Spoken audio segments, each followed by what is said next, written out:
So Ubisoft is operating 2 betas for their new arcade snowboarding game, Steep. The first is Early Access, that's what I've been playing this weekend. The second is going to be this forthcoming weekend, and then the game is going to release at the beginning of December. I believe it's the 4th of December. Well, it's a very Christmassy game, you could say, couldn't you? It's certainly seasonal, yes. So is it just snowboarding, or is there more to the game?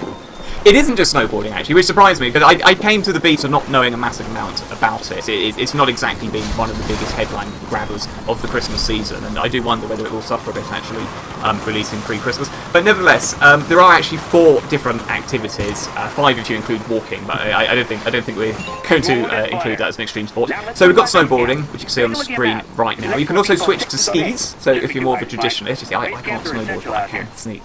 So I have a predilection for the skiing. You can also go paragliding, so in that nice little yellow backpack you've got a parachute in there, and you can sort of do a Pilot Wings style flying courses, and you've got a wingsuit as well. Right. So you just jump off a mountain, go through the rings,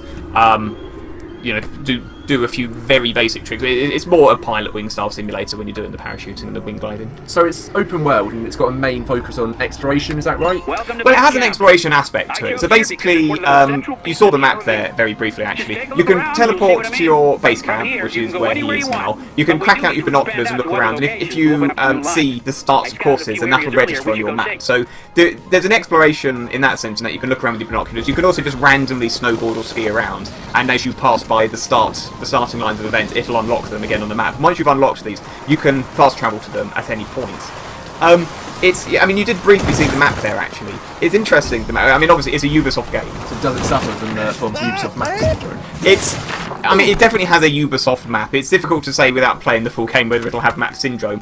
That said, you could almost say it's a Ubisoft map, but without a main game, because the main game is what would be side missions in other games. In other words, races. Stunt missions, you've got bone breakers where, you've got to try and crash in the most spectacular way. Do we know if the main games don't have a story at all, or...? That wasn't apparent in the beta. There seemed to be a sort of disjointed series of events. There's the whole All Red Bull. I'm assuming they've been very well paid by Red Bull for that. There's that All Red Bull of seeing you doing the random events, and they wanted to go and do their, exhibition match. And they have bits where some guy wants to film you doing the course, and a really bizarre mission actually where I had to follow this woman who was under the impression that she was the mountain, and she was like giving this speech saying, "Come and visit me, and you will wonder at my." It's a bit weird. There was no story that was apparent in the video. I think it's just going to be a career progression rather than an actual narrative.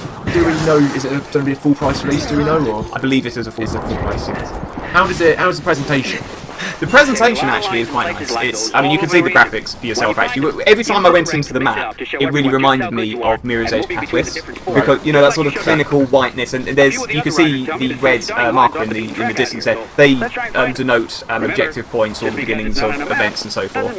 And just that combination of the clinical white and the red really reminded me of Mirror's Edge Catalyst, which is ironic because Mirror's Edge Catalyst, even though it was an EA game, felt like a Ubisoft game. This map full of shit that nobody cared about and so forth. But the sound actually is the usual, the music, the usual collection of, again, borrowing from EA, the EA Tracks style DJ. The sound effects are absolutely fine. To be honest, it's sort of the crisp crunch of snow under the board. The presentation is actually pretty nice. How does it represent snowboarding culture? Yeah, culture in inverted quotation marks. It's to be honest, if you've played any snowboarding game, it does that. So if you're not a fan of the, again I say it with quotation marks, culture, it's basically a bunch of frustrated surfer dudes who all speak in a way that nobody in real life actually seems to speak about, and they're sort of like hippies talking about the purity of the mountain and all this. And personally, I find that quite annoying. I would have found it really refreshing to have a snowboarding game or just an extreme sports game that doesn't have the whole dude extreme Red Bull and all of that bollocks. Yeah, exactly, and all of that bollocks and these horrible outfits. That would actually have been really nice if you could have just been some guy on a mountain saying no. Fuck everything else. I'm just gonna do this and not subscribe to this really moronic. I'm sorry if there's any snowboarders out there. It's just they just come across as bell. I'm sure actual snowboarders are lovely, but the people in this game and the snowboarding games in general come across as utter bellends. So we can't talk about a snowboarding-like game without mentioning the mighty SSX. How does it compare? Well, SSX has had its ups and downs. there are different types of course in this, like SSX. So there are straight up races.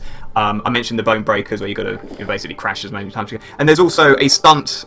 You know, the option to do as many stunts as you can during a race. And the stunts system I found a little bit underpowered, if I'm being honest. I mean, as I mentioned, SSX Tricky is the absolute pinnacle of the genre. And that you could do, I mean, Christ, you could like propeller the board above your head like a helicopter in that.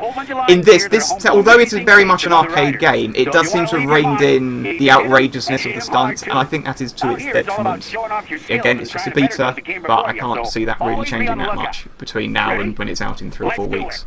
So yeah, I mean, I prefer the layout. Though. I don't mind the Ubisoft map layout. Actually, I think that is the best way to present it. It gives you a bit of flexibility on how to approach events. But yeah, the main, if only we could take SSX Tricky's snowboarding engine and plonk it into this arrangement, that would be a really very exciting game.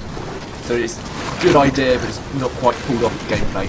Would you say that? Or? I mean, yeah, the gameplay's alright. It's just not necessarily as satisfying as it could be. SSX Tricky was out an awfully long time ago, and when a game that old is still better than the gameplay you're getting in the modern games, you know, that's a shame. I mean, you can see on the screen, I mean, I did get used to the controls quite quickly. It's not bad by any. I just, when I'm playing this kind of game, I just want a bit more of the arcadiness, I guess, and outrageousness. Yeah, I wanted when he goes over one of those mounds. I wanted a backflip, a forward flip. Or, yeah, you can do flips, but they're just very underpowered. I wanted to go launching through the air. And I just didn't get that in it, or even my time with the beta release. But anyway, guys, if you played the beta, do let me know what you thought in the comments, or if you've got any questions, of course, you can ask in the comments below. Lots more at ParallaxLive.com. Thanks ever so much for watching, and we'll catch you guys in the next video.